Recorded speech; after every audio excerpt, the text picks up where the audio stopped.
بسم الله الرحمن الرحيم. صلى الله عليك يا رسول الله، صلى الله عليك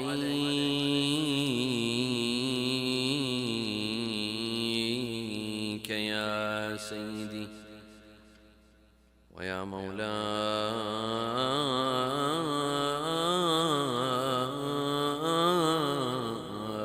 يا أبا عبد الله، يا رحمة الله الواسعة ويا باب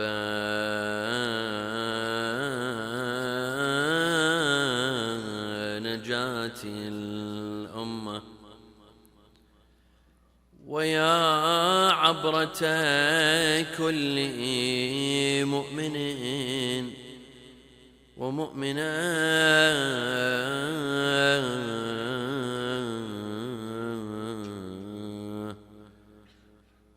يا ليتنا كنا معكم سادتي فنفوز فوزا عظيما.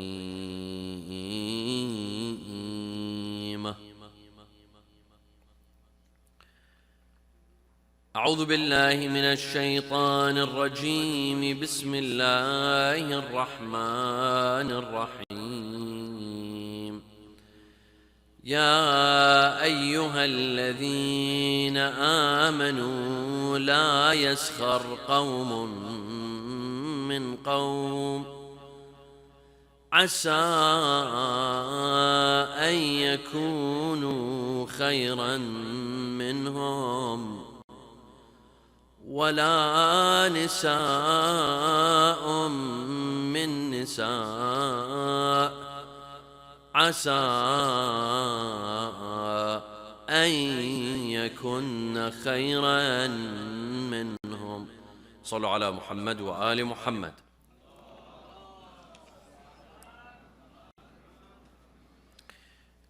There is no place like the United States of America with the amount of school shootings.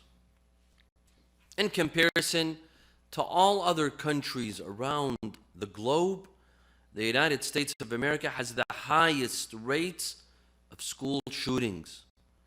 Shootings that end up in disasters, that end up with the killings of tens of individuals, tens of kids, dozens of kids. So for example, from the year 2000 to 2024, there were 574 school shootings in the United States of America, resulting in 462 deaths and 844 injuries. In the past 3-4 years, in 2022, in the United States of America, in 2022, there were 53 school shootings, 49 deaths, 97 injuries. In 2023, there were 60 shootings, 39 deaths, 61 injuries. And in 2024, the past year, there were 56 school shootings, 28 deaths, and 70 injuries. Now, of course, the United States of America is not the only country that has school shootings. You also have school shootings here in Canada. But a lot less in comparison to the United States. You have a lot less here in Canada. Generally speaking, you guys are more peaceful than anyone else. The question is, why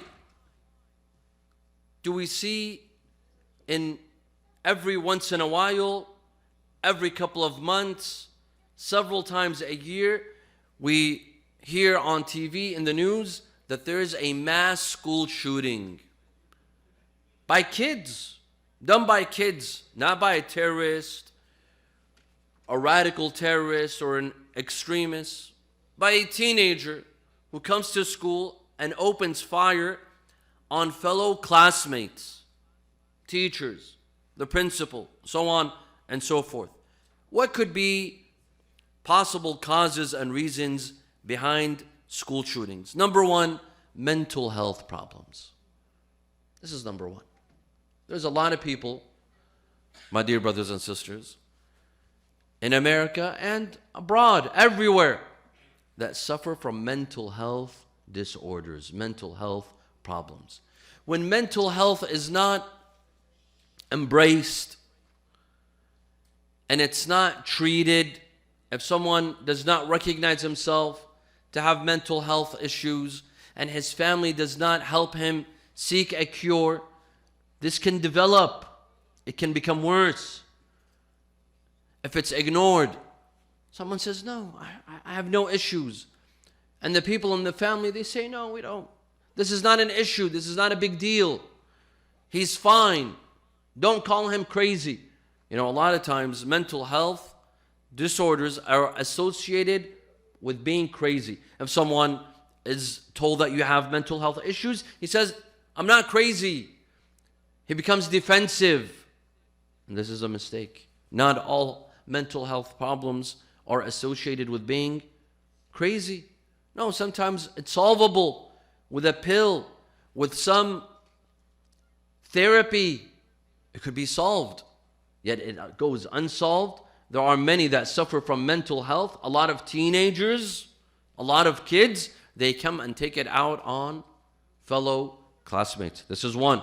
Number two, exposure to violence in movies, TV series. This takes a toll on people's mental health. Exposure to violence, exposure to blood, exposure to killing in movies, in TV series, and more specifically in video games. Today's video games. Some of them are extremely violent. And we, the parents, we don't care. We see our children starting from the age of 5, 6, 7, playing violent video games that teach of violence and spilling of blood. We don't care. Well, after a couple of years, this person might turn into, a criminal, someone who's willing to take people's lives, someone who's willing to come and open fire on fellow classmates. Number three, my dear friends, another problem that could lead to school shootings is easy access to guns. And this is a problem in the US. I don't know if it's a problem here in Canada, but it's surely a problem in the US. It's very easy for children, for teenagers to get access to guns. It's not difficult. If you have the money, you can, and it's legalized. Of course, there's rules and there's restrictions, but there are certain groups that push for the legalization of owning weapons. Even for teens, you can own a weapon. Very, very easy. This is very dangerous. Number four, the desire for fame. There are some that desire fame. They come and open fire on classmates at school so that their name is shown on the afternoon news. They become famous. The world speaks of their name. And number five, which we'd like to discuss tonight, because our topic is not on school shootings. This is only an intro. Number five, revenge for bullying. Revenge for bullying. A lot of times we have to ask ourselves, why would a teenager come and open fire at school? Why? He could go to a mall. He could go to a park. But why at school? A lot of them, my dear friends, a lot of these teenagers who come and open fire at school, they were victims of what? Bullying. They were bullied by fellow classmates, by friends, for the way they dress, for the way they speak, or because they have no friends. They were bullied again and again and again. This individual comes and opens fire on his classmates. Tonight, my dear brothers and sisters, we'd like to talk about the disastrous effects of bullying. Number one, bullying at school. This is very common and it has to be addressed. Number two, bullying at home by siblings. Sometimes siblings bully one another. Number three, bullying by parents. Sometimes some parents can be bullies. A mother could be bullying her children. A father could be bullying his children. Number four, Islamic historical figures that are known for bullying. There were some bullies in Islamic history. We will call them out. Number five, contemporary political figures who bully. They're known for bullying, contemporary political figures. Number six, we will talk about some foreign policies that are based upon bullying. And Canadians know this because you've been told you'll become the 51st state. You'll be joining the United States. Of course, we'd be happy to welcome you. But this is bullying. This is bullying. One country bullies another country. A foreign policy based upon bullying. Number seven, Islam's take on bullying. And number eight, Ibn Ziyad, the biggest bully in Islamic history. Wa sallu ala Muhammadin wa ali Muhammad.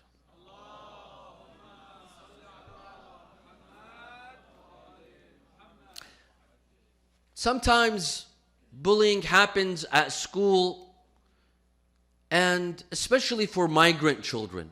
This can be very difficult. You come, you don't speak the language, you maybe speak with an accent, you don't fit in properly, especially for the sisters who wear hijab, the brothers, they might dress differently, look differently, speak differently. They might be bullied. This happens all the time. We live in a Western society where there's a diverse community. You have people from all sorts of backgrounds and nationalities, and their kids go to the same school. Sometimes one bullies the other for the way they dress, or for not having friends. They'd call them loners. Or for being antisocial, they'll bully them. They'll hurt them. They'll name call them. For some children, going to school every day is a challenge that no one knows about. Not the parents, not the school administration, not the community members. But for this child, going to school every day is a challenge because they have to face bullies. They're bullied at school for having an accent, for example, or for dressing differently. This is a major challenge. This is a major challenge. Our kids, our youth should know first never to make fun of someone's accent or the way they speak or the way they dress. Maybe they're new to the country. They're a bit different. They've just landed from a different country and they're slowly getting accustomed. Never make fun of someone's accent or the way they speak or the way they dress, or maybe, for example, the words that they use. They're learning. They're learning. Sometimes children can be very cruel, unfortunately, especially teenagers. They think it's funny of making fun of fellow classmates at school, making fun of them, giving them a title, giving them a nickname, calling them out for their hair, their accent, the way they dress, or because of their parents' social standing. Maybe they're not rich, they're not well off, they make fun of them. This is incorrect. Some teenagers can be very cruel, without mercy. Mercilessly, they bully other kids. Boys with boys and girls with girls. Yes. Bullying is very abundant. It's very common. We have to teach our children. It starts from home, my dear friends. We teach them not to bully anyone, to have respect for everyone. Bullying doesn't have to be to physically be aggressive, but to make fun of, to laugh at someone when they're speaking. A child at school, when he speaks, we make fun of them, we laugh at them. This is bullying. This is a form of bullying. Some children will refuse to speak. They're embarrassed to speak because they've been bullied. for the way they speak or because of their accent. And they end up not learning English or being deprived of speech because they were afraid of being bullied or made fun of or laughed at. This is wrong. We as parents, we have a duty, a responsibility to teach our children not to bully anyone, not to make fun of anyone, not to laugh at anyone. This is inappropriate. And schools also need to teach children about bullying, and there should be a no bullying policy. That bullying is never accepted. Never accept. No tolerance for bullying, because this can be disastrous for some kids and for some children. Sometimes some siblings can be bullies. One sibling who bullies another sibling. They do that. This is very common. This is very common. When siblings, a brother with another brother, a sister with another sister, they make fun of their looks, their weight. Maybe one of the siblings is overweight. They make fun of their weight. Or the way they dress. Or the way they do their hair. Not just children, even when they grow up, even as young adults. I've seen siblings who make fun of each other. They bully each other. They ridicule each other's spouses. You know, your wife is this. Your husband is that. Your kids are this. Your kids are that. Some siblings can sometimes be bullies. They bully one another. And this is another tragedy. It's not enough that you get bullied at school. You come back at home and you're bullied by your own siblings, by your own brothers and sisters. This is a problem. You know, sometimes jealousy and envy occurs between siblings. And this is very common for one sibling to be jealous and envious of another sibling. Especially when parents do not treat their children equally, they favor one child over another. This causes jealousy and envy amongst them. And hence we have teachings by the Ahlul Bayt that we have to treat our children equally. Even if you love one child more than the other, this is not an excuse to treat them differently. Treat them equally. Treat them equally.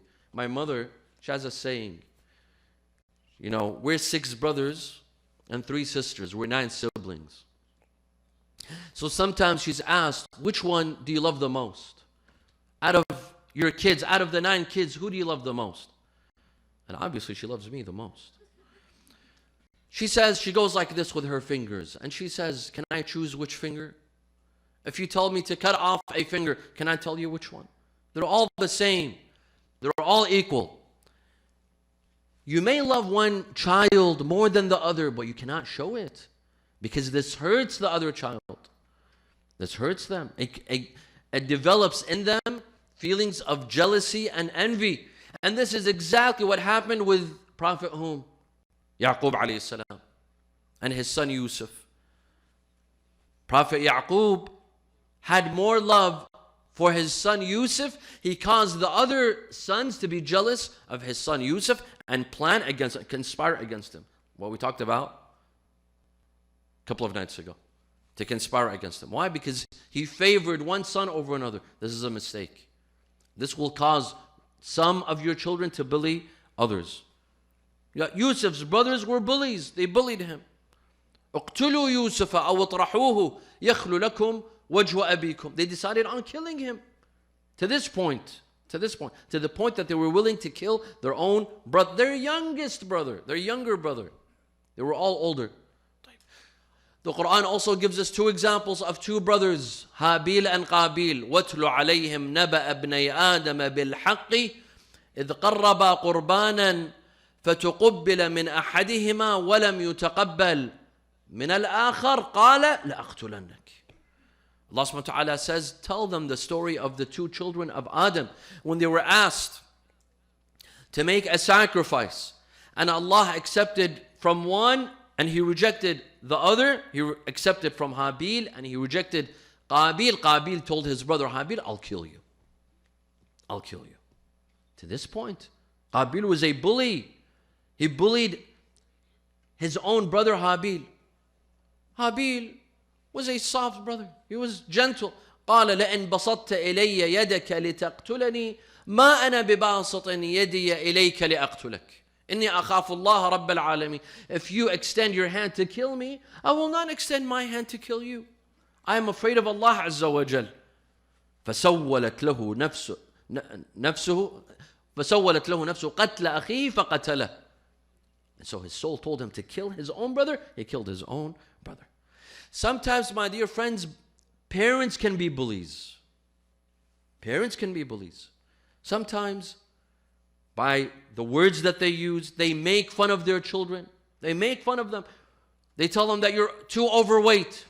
If you have an obese child and you want them to lose weight, there's ways. Not by bullying them. First of all, one way is not having so much junk food at home. Some parents bring so much junk food at home, and when the child goes overweight, they complain, why are you so obese? Well, you added to that. There's ways. Not by making fun of their weight, by making fun of their size, by making fun of their clothing. There's ways. There are some parents that are bullies. They bully. That's their only way of parenting. They have no other way of parenting. One of my brothers, he says that one night in Ramadan, I was at a community. One night in Ramadan, I was invited for iftar. So I went to this gentleman's house for iftar. He said, as we were having iftar, I asked him, casually, I asked him, what do you do for a living? He said, Sayyid, I own a liquor store. So my brother says that I was disgusted. After having eaten his iftar, made of money from a liquor store, he said, I was disgusted. I said, La ilaha illallah. You left all the jobs in the world. Allah subhanahu wa ta'ala who created you and created you all of the jobs in the world, you choose to own a liquor store? SubhanAllah, such individuals have no faith in Allah.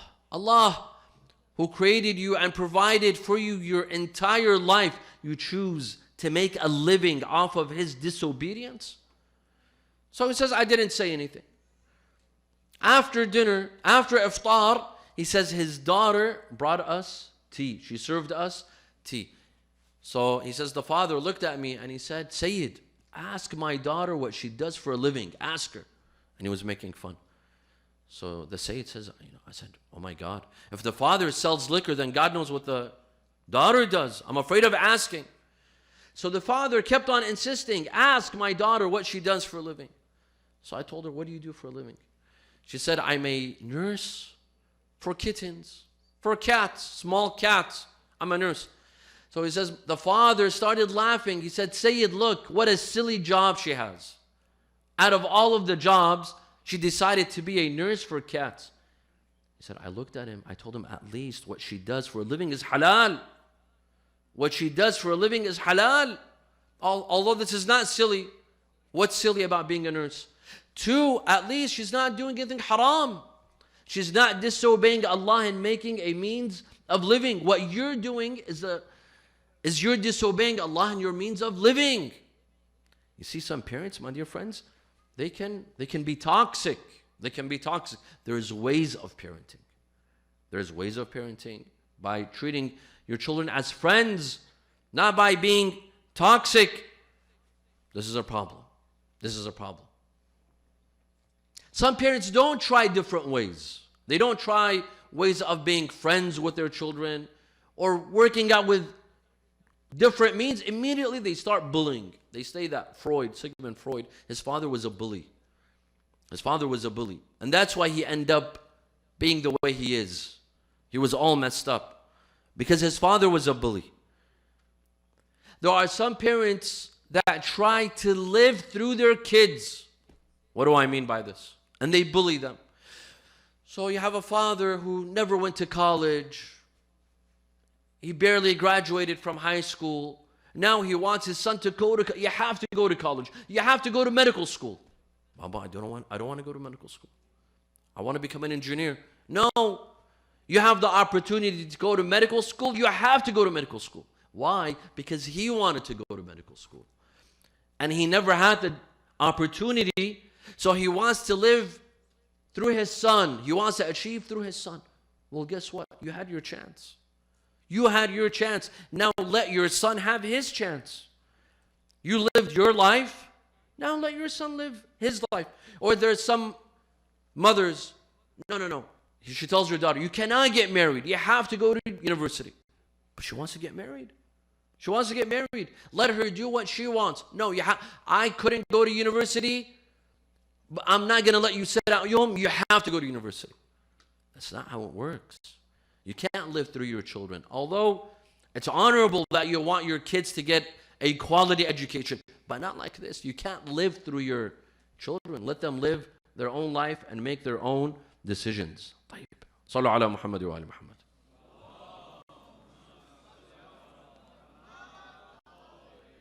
Bullying, my dear friends, has disastrous effects, whether it's done at school by classmates or at home by parents and by siblings. It can have disastrous effects, and it can take a toll on a person's health.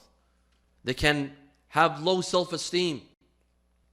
A person who has been bullied all his life at school, by friends, by classmates, by his siblings, maybe by his wife. Maybe he bullies his wife, he bullies his children, or his children bully him. This happens, my dear friends. Don't think that it's just the parents who bully their children. Sometimes it's the children who bully their parents. I've seen that. This can cause a person to have low self-esteem. It could affect their future relationships, in their marriage, in their business, with friends, future projects. It affects them.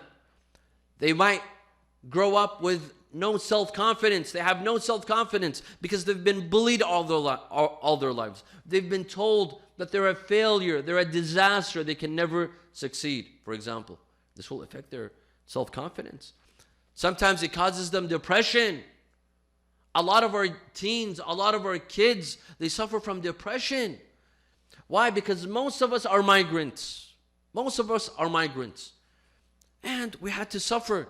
We suffered. We suffered from terrorism. We suffered from tyrannic regimes. We had to move. We had to abandon our homes and our tribes and our villages and our cities. And we came. It took a toll on our life, and we take it out on the kids. And a lot of our kids end up suffering from depression or anxiety. This is something serious. This is something serious. Bullying can cause them to live in isolation. There are some teens that live in isolation. Today, I hear from a lot of parents that say my son is locked in his room 24 hours a day. Doesn't leave the house, doesn't go out with friends, doesn't play sports. They have nothing to do. They're always isolated. This is one of the causes. One of the reasons for this is the bullying that takes place. This is very common, that teens stay at home and they're secluded. They don't sit with the family. They don't chat with the family. And unfortunately, another disaster is these phones. Our kids are constantly on their phones. Constantly on their phones. At home, at school, even during a lecture. Even when they come to a majlis, they're still on the phone. This is a disaster. This is destroying them. And this is adding to their isolation and depression and anxiety. It can make them violent. Bullying can cause some kids to be violent, aggressive. We have to be very careful in how we deal with them without the usage of bullying. Sallu ala Muhammad wa ali Muhammad.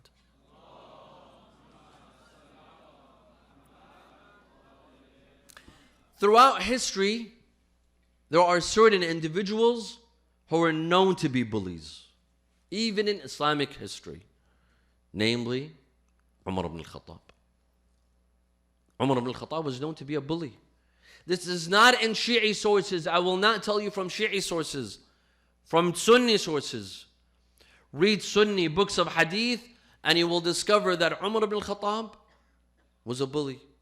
First of all, Abu Hurairah, who's known to be a narrator, a famous narrator, many of the hadith, many of the narrations in Bukhari and Muslim are narrated by Abu Hurairah. Umar ibn al-Khattab once beat Abu Hurairah. He beat him with a stick and he told him that you narrate too much. Do not narrate so much from Rasulullah sallallahu alaihi wasallam. He beat him He intimidated him and he threatened him for narrating so much from Rasulullah sallallahu alaihi wasallam. This is found in Sunni books of hadith. Another incident is when Abu Bakr passed away. When Abu Bakr died, Abu Bakr had a sister who would come to his grave and mourn her brother Abu Bakr. Umar came and physically beat her. He told her that you are not allowed to cry for your brother. Although crying for a loved one, for the loss of a loved one is natural. It's natural human affection to cry for a brother, for a sibling, for parents, for a cousin. It's natural to cry. She would come to his grave and cry. He would beat her with a durra. Umar had a stick with a sharp end, with a heavy end. There was a stone at the end of his stick, and he would use it to physically beat. He beat the sister of Abu Bakr for crying over the grave of her brother Abu Bakr. And we all know what he did with Fatima al-Zahra salamullahi alayha. We all know the attack on the door of Amir al-Mu'mineen and Fatima al-Zahra, and how he dared to do what he did with the daughter of Rasulullah sallallahu alaihi wasallam, and how he physically abused her. And when they told him, when he threatened to burn down the house, they told him, Inna Fatima fil dar, that Fatima al-Zahra is in the house. He said, so what? Qala wa in. I will burn down the house, including who's inside the house. Who was inside the house? Fatima al-Zahra and Amir al-Mu'mineen alayhi salam. This was bullying. This was bullying. He built a career off of bullying. Also, Uthman ibn Affan. Uthman ibn Affan was also a bully. He bullied. And one of his victims was Ammar ibn Yasir. Ammar ibn Yasir, the famous Sahabi, companion of Rasulullah and of Amir al-Mu'mineen alayhi salam. He fought with Ammar ibn Yasir and he physically abused Ammar, the son of Yasir and Sumayya, the first martyrs in Islam. His mother Sumayya is the first female martyr in Islam. And his father Yasir, he saw his own parents martyred in front of his own eyes. Ammar ibn Yasir was not an ordinary person. He was not an ordinary companion. He was one of the greatest companions, yet he was physically abused by the third, Uthman ibn Affan. Also Khalid ibn al-Walid. Khalid ibn al-Walid, who today they call him the sword of God. Of course, the sword of God is Amir al-Mu'mineen alayhi salam. Imam Ali alayhi salam is the sword of God.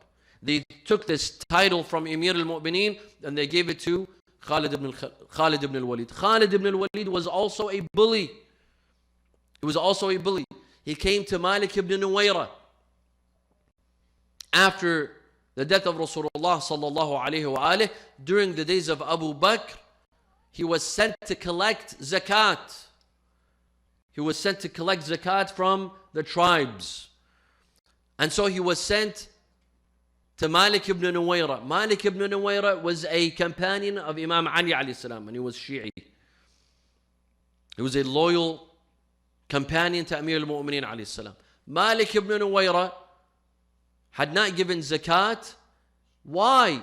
Because he knew that after the death of Rasulullah, Amir al-Mu'mineen should have been the Khalifa. And he said, I will only give my zakat to the person appointed by Rasulullah, not by any random person. So Khalid ibn Walid asked him for zakat. There was a quarrel. Khalid was about to leave. Malik ibn Nuwayra's wife comes out of her tent. Malik ibn Nuwayra's wife was extremely attractive, was extremely beautiful. When Khalid ibn Walid set his eyes on the wife of Malik ibn Nuwayra, he looked at her husband and he said, I will kill you. I will kill you. Why? Because he set his eyes on his wife. And indeed, he killed Malik ibn Nuwayra. Although Malik ibn Nuwayra did not set up a fight, he did not argue, he did not raise arms, he killed him. He cut off his head and he used his head to hold up a stove to cook food. To cook food. And Umar ibn Khattab was angered at Khalid ibn Walid. He came to Abu Bakr and he complained that Khalid ibn Walid had no right to kill Malik ibn Nuwayra. Abu Bakr, He said his famous quote. He said, اجتهد فأخطأ. He made an assessment and he made a mistake. He made a mistake. He killed a human soul, an innocent soul, and he took his wife that same night. And he said he made a mistake. This was bullying. This was a form of bullying. You kill someone. You bully someone for absolutely no reason. Absolutely no reason. This was Khalid ibn al-Walid. Today, my dear friends, today we have bullies in our communities. In some of our communities, we have bullies. We have the haram police. They exist. Self-appointed sheriffs in every community, at every Islamic center. Those who get to decide who goes to heaven and who goes to hell. These individuals go to heaven. Those individuals go to hellfire. Self-appointed gatekeepers to heaven. These are bullies. They say a woman, for example, a Muslim woman in the community without hijab, immediately she's going to hellfire. Who told you? Who told you she's going to hellfire? Yes, wearing hijab is wajib. Wearing hijab is mandatory, but only Allah subhanahu wa ta'ala decides who goes to heaven and goes to hell. In fact, these individuals, they don't know where their place is in the next life. And they get to decide. This person goes to heaven, this person goes to hell. They're the haram police. They get to bully. They get to decide. They get to label. These individuals, some individuals are agents. Whoever they wish to eradicate, to cancel in the community, they label them as agents. They label others as deviants. This person is on the right path. This person's a deviant. Who are you? Who appointed you as a sheriff? Who made you the gatekeeper of heaven to decide who goes to heaven and who goes to hell? Do you have a contract from Allah Azza wa Jal that you decide who goes to heaven and who goes to hell? There are bullies. There are bullies. Yes, we believe in al-amr bil-ma'roof wa nahi anil munkar. We believe in this, to order the good and forbid the bad. But there's ways. There's ways. Not by threatening people with hellfire. Not by threatening people with hellfire.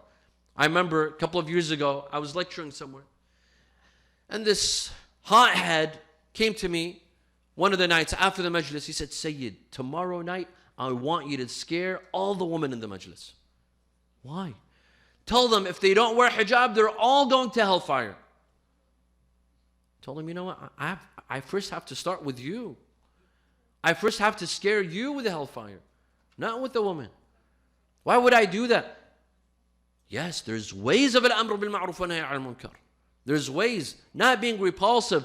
Some, they think they're doing justice to Islam, to religion, by being hotheads. They're actually driving away people from faith, driving people away from religion.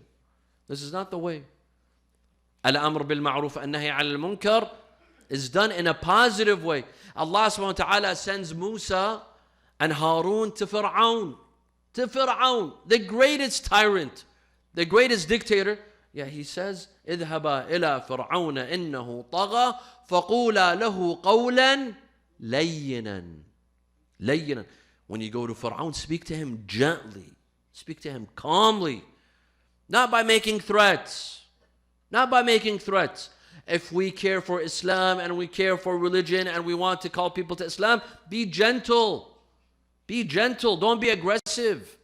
ادعو إلى سبيل ربك بالحكمة والموعظة الحسنة. Call people to Islam with wisdom, with good admonishment, with good character, with good akhlaq. Not by making threats. You go to heaven and you go to hell. This is wrong. My dear friends, Islam forbids bullying. Islam is against bullying. يا أيها الذين آمنوا لا يسخر قوم من قوم عسى أن يكونوا خيرا منهم. O people, all you who believe, do not make fun of one another. Do not make fun of one another. Perhaps the one that you make fun of is better than you. They might be better than you. وَلَا نِسَاءٌ مِّن نِسَاءٍ عَسَىٰ أَن يَكُنَّ خَيْرًا مِّنْهُنْ. And women should not make fun of other women. You see, the verse calls them out. The verse calls them out. First, the verse says, do not let لا يسخر قوم من قوم. Do not let some people make fun of other people because they might be better than them. And this is very common, my dear friends. Very, very common in our nationalities, in our countries, to make fun of certain groups. In Iraq, they make fun of Kurds. In Iran, for example, they make fun of people from Rasht. In Afghanistan, I don't know who. In America, they make fun of Mexicans. They make fun of a group. And how do you know? Maybe that group is better than you, more honorable in the eyes of Allah than that group. إِنَّ أَكْرَمَكُمْ عِنْدَ اللَّهِ أَتْقَاكُمْ. The greatest of you are the ones who are most pious. And then the verse says, وَلَا تَلْمِزُوا أَنفُسَكُمْ وَلَا تَنَابَزُوا بِالْأَلْقَابِ. And do not name call each other. Name call. Don't put titles for one another. This is bullying. This is bullying. I remember even in the most sacred cities, even in Karbala and Najaf, they would name call certain individuals. They would put names on them. They would call them specific names, inappropriate names. The Quran says, وَلَا تَنَابَزُوا بِالْأَلْقَابِ. Do not name call each other. This is bullying. We bully each other by making fun of the way they dress, the way they speak. They might have an accent. This is bullying. The hadith says, مَنْ أَهَانَ لِي وَلِيًّا فَقَدْ أَرْصَدَ لِمُحَارَبَتِي. He who insults a believing man or woman is declaring war on Allah Azza wa Jal. Don't ever insult an individual. Don't ever make fun of an individual. Someone comes to the masjid, maybe their suit is old, their shirt is worn out, maybe they don't look great, maybe their car is worn out. Don't make fun. This person might be wali min awliya Allah. This person might be one of God's chosen people. And you've declared war on Allah. Never insult anyone. Man ahana li waliyan faqad arsada li muharabati. A Muslim should not bully. Never bullies. No one. Al-Muslim man salim al-Muslimuna min lisanihi wa yadihi. A Muslim is a person who people feel safe of his tongue. Some of us, our tongue is worse than scorpions. The bite of a scorpion. Or the bite of a snake. Because we bully, we hurt. We hurt people's affections. You know, sometimes you break someone's hand. The hand, after a while, after 2 months, 3 months, it'll be fine. You put it in a cast and it'll be fine. But when you break someone's heart, how will it be fixed? Which doctor will they go to? When you hurt someone's feelings, which doctor will they go to? This is dangerous, my dear friends. To hurt someone, to break someone's heart. To break someone's heart. Islam tells us not to bully anyone. Today, my dear friends, we have some political leaders right now, world political leaders, who are known to be bullies. They put tariffs on the entire world. Tariffs on Canada, tariffs on China, tariffs on Japan, everyone. This is bullying. Bullying. They bully Canada. The nicest neighbor that we have, we come and we bully the nicest neighbors that we have. Put tariffs on Canada. Call it the 51st state. Why? Why? Why insult? Why treat? Is this foreign policy? A foreign policy based on bullying? Is this what being neighbors is all about? That we bully our neighbor? Where's the logic? Where's the political diplomacy? We bully Mexico. We bully the Ukraine. You want us to end the war in the Ukraine with Russia? Sell us your minerals. If this is not bullying, then what is bullying? Sell us your minerals and we'll end the war between you and Russia. This is crazy. This is crazy. Such bullies, they nickname everyone. You see these political figures. They have a nickname for everyone. Lion Ted. Little Marco Rubio. Of course, Marco Rubio deserves it. Crooked Hillary, Sleepy Joe. Everyone has a title. He acts as, like a 15-year-old, a 14-year-old. Even 14-year-olds are embarrassed to do something like this. We have some political leaders today. They act like teenagers. And they're running the world's most powerful country. And they're in charge of the world's most powerful army. This is a disaster. This is a disaster. There are some foreign policies based on bullying, my dear friends. This is Unfortunately, this is a reality. Foreign policies that are based on bullying. They take advantage of the poor countries. You want protection from us? Give us your oil. Give us your money. And we might provide you with some security. And we saw that they can't even provide security for themselves, let alone others. Give us your minerals and we'll think of ending the war. We'll provide you with some protection. We saw how these bullies think and behave. And we saw how they wrote unconditional surrender. What a joke. What a joke. Where was the unconditional surrender? They believe that they can rule the world by bullying everyone, bullying every other country, bullying every other government. Where's the diplomacy? This doesn't work, my dear friends. Politics doesn't work this way. It works with diplomacy.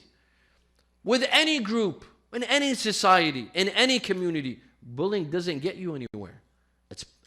It's diplomacy and it's dialogue. Whether it's between a nation and a nation, or a community and a community, or between a husband and wife, or between two friends. Bullying doesn't work. Making threats doesn't work. Dialogue works. Diplomacy works. Bullying never works. Especially against the school of thought of Ahlul Bayt. Especially against the followers of Ahlul Bayt. You think that bullying us will get you anywhere? We've been bullied all our lives and we've been standing on our feet all our lives. You think a little bit of tweets, you tweet on Twitter and you will be bullied? Unconditional surrender? What a joke. But this is their mentality. In Islam, my dear friends, we are taught to stand up to bullies. Stand up to a bully. Don't let him take advantage of you. Doesn't matter the size. It's like David and Goliath. Goliath was huge. فَقَتَلَ دَاوُودُ جَالُوتَ. Dawood was a small guy. Jalut was enormous. He was a giant. But sometimes the small guy can overcome the big guy. If he has resilience. You have a strong will. If you have determination. And above all, if you rely on Allah Azza wa Jal. وَمَنْ يَتَوَكَّلْ عَلَى اللَّهِ فَهُوَ حَسْبُهُ وَكَانَ حَقًّا عَلَيْنَا نَصْرُ الْمُؤْمِنِينَ. Allah subhanahu wa ta'ala says that it is the right of the believers upon us to support them, to help them, to stand with them. We are ordered to stand against bullies. Take a stand against bullies. كُونُوا لِلظَّالِمِ خَصْمًا وَلِلْمَظْلُومِ عَوْنًا. Amir al-Mu'mineen tells his two sons to stand against a bully, to stand against an oppressor, and to stand with the oppressed. Imam Hussein alayhi salam says, Man ra'a, he says that I heard my grandfather Rasulullah sallallahu alayhi wa sallam state, Man ra'a minkum sultanan جائرا مستحلا لحرم الله ناكثا لعهد الله مخالفا لسنة رسول الله. That if you see a tyrant, an oppressive tyrant that breaks the rules, that destroys the rules, that has no limits, that goes beyond all red lines, ولم يغير عليه بقول ولا فعل كان حقا على الله أن يدخله مدخله. That he who does not move, does not make a statement regarding this oppressor, then Allah subhanahu wa ta'ala will throw him in hellfire. We stand against bullies. This is what we learn from Imam Hussein alayhi salam. Not to be bullied, not to bully anyone, and stand against the bullies. Ibn Ziyad. Ibn Ziyad was the biggest bully in history. Ibn Ziyad. When a Sayyidah Zainab salamullahi alayha and the women and children were brought to Kufa, and they were in the palace of Ibn Ziyad, paraded from street to street, from city to city. They were brought into the palace of Ibn Ziyad. Ibn Ziyad had the head of Imam Hussein in front of him, so that the women and children would see the head of their father in front of them. And then he said, Ya Zainab, كيف رأيتي صنع الله بك وبأخيك. Oh Zainab, how did you find what Allah has done to you and to your brother? Look at the bully. Look how he speaks to Zainab alayhi salam, thinking that he can bully as Sayyidah Zainab. What was her response? She says, Wallahi ma ra'aytu illa jamila. That I saw nothing but beauty. these are a group of individuals whom Allah subhanahu wa ta'ala has destined for them to be martyrs. And one day Allah will gather you with these victims on the day of judgment, and He will judge. وَنَعْمَ الْحَكَمُ اللَّهِ, and Allah will be the judge on that day. Tonight, my brothers and sisters, remember a 14-year-old youth from the camp of Imam Hussein alayhi salam, Al-Qasim ibn al-Hasan, the son of Imam al-Hasan alayhi salam. On the night of Ashura, Imam Hussein alayhi salam informed all of his companions that tomorrow they will be martyrs. Tomorrow they will be killed, and none of them will remain alive. Al-Qasim, 14-year-old Al-Qasim, he tells him, Ya Am, wa ana minhum, am I amongst the martyrs tomorrow? It was very difficult for Imam al-Hussein alayhi salam to answer, so he asked him a question. He told him, Bunay, wa kayfa al-mawtu indak? My son, how do you see death? What is your vision of death? He said, Wallahi ya Am, fi nusratika ahla min al-asal. By God, my uncle, if death means to support you, then it's sweeter than honey. On the day of Ashura, when one by one the companions of Imam Hussein alayhi salam entered the battle, when Ali al-Akbar entered from the first of Bani Hashim to enter the battle, and he was martyred, Al-Qasim comes to his uncle, Aba Abdullah, my uncle, لَقَدْ ضَاقَ صَدْرِي, I can no longer be patient. I cannot stand to see these enemies kill my comrades and companions. فَأَذَنْ لِي, give me permission to enter the battlefield. And Imam al-Hussein first refuses. He says he denies Al-Qasim the right to enter. Al-Qasim goes and brings a paper signed by Imam al-Hasan to his brother Imam al-Hussein. Akhi Aba Abdullah, a day will come, La nasira laka wala mu'een. A day will come that you will have no supporters. Allow my son to be a soldier for you, Ya Aba Abdullah. Imam al-Hussein grabs Al-Qasim and he embraces him, and they cry for an hour. And then he brings the turban of Imam al-Hasan and he puts it on the head of Al-Qasim. And he gives the sword of Imam al-Hasan to Al-Qasim. Al-Qasim is about to enter the battlefield. Before that, his uncle tells him, go and say your farewell to your mother Ramla. He goes inside, he says his farewell to his mother Ramla. Imagine the sorrow and grief of Ramla saying goodbye to her son, 14 years old. At the prime of his youth, Al-Qasim enters the battlefield and he begins to recite, أنا القاسم إن تنكروني فأنا نجل الحسن سبط النبي المصطفى والمرتهن هذا الحسين كالأسير المرتهن بين أناس لاصقوا صوب المزن. Imam al-Qasim entered the battlefield and he started fighting bravely. Historians say that Al-Qasim wanted to go to the leader of the army and to finish him off.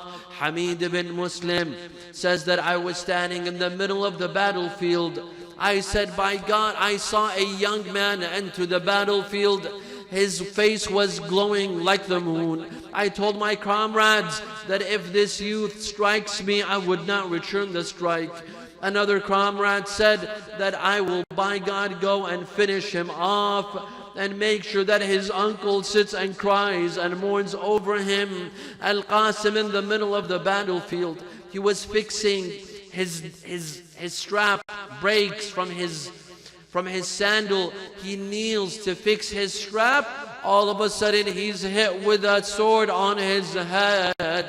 Al-Qasim falls to the ground and he calls his uncle Imam Hussein, Amma عليك مني السلام فهذا جدي قد سقاني شربة لا أظمأ بعدها أبدا. My uncle Hussein, peace be upon you, this is my grandfather quenching my thirst with some water from heaven.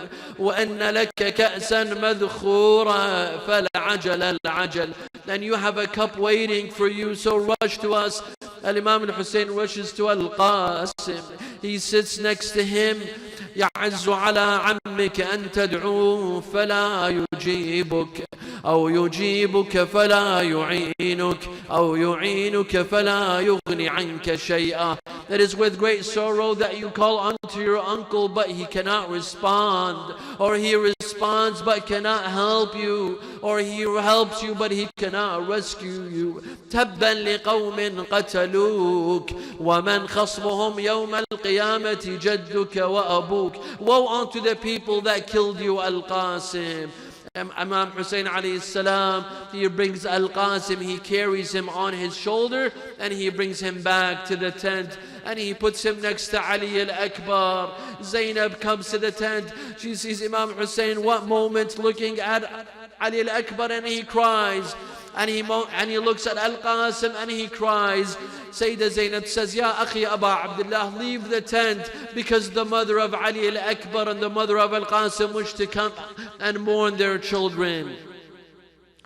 لا حول ولا قوة إلا بالله العلي العظيم. إنا لله وإنا إليه راجعون. وسيعلم الذين ظلموا أي منقلب ينقلبون والعاقبة للمتقين. نسألك اللهم وندعوك باسمك العلي الأعظم الأعز الأجل الأكرم يا الله. اللهم لا تدع لنا ذنبا إلا غفرته، ولا هما إلا فرجته، ولا عيبا إلا سترته، ولا خوفا إلا آمنته، ولا رزقا إلا بسطته، ولا شملا إلا جمعته، ولا مرضا إلا شفيته، ولا غائبا إلا حفظته وأدنيته، ولا حاجة من حوائج الدنيا والآخرة لك فيها رضا ولنا فيها صلاح إلا قضيتها ويسرتها يا أرحم الراحمين. ولأرواح المؤمنين والمؤمنات والعلماء والشهداء نقرأ سورة الفاتحة مع الصلوات.